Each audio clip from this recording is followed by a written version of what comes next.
સુરતની સુમૂલ ડેરીની ચૂંટણીમાં જયેશ દેલાડનું પત્તું કપાયું। 24 વર્ષથી ડિરેક્ટર પદે રહેલા જયેશ દેલાડનું નામ મતદાર યાદીમાંથી રદ। રાજકીય કાવાદાવામાં નામ કપાયું હોવાનો જયેશ દેલાડનો આરોપ। જયેશ દેલાડે હાઈકોર્ટમાં જવાની ચીમકી આપી। હાઈકોર્ટ 18મી જૂને ચુકાદો આપે તે પહેલા ખેલ કરી દેવાયો। જયેશ દેલાડ ચૂંટણી નહીં લડે પરંતુ પોતાની પેનલ मैदान उतारशे। जयेश देलाड 16 બેઠક पर પોતાના ઉમેદવારો मैदान उतारशे। पशुपालक મેન્ડેટ सहकार પેનલના નેજા હેઠળ ચૂંટણી લડવાનો તેમણે નિર્ણય કર્યો છે। પશુપાલકોએ પસંદ કરેલા ઉમેદવારોને ચૂંટણી મેદાનમાં ઉતારશે।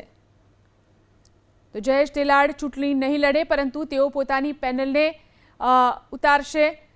24 વર્ષથી તેઓ ડિરેક્ટર પદે રહેલા હતા પરંતુ તેમનું નામ મતદાર યાદીમાંથી રદ કરી દેવામાં આવ્યું। રાજકીય કાવાદાવામાં નામ કપાયું હોવાનો તેમણે આરોપ લગાવ્યો।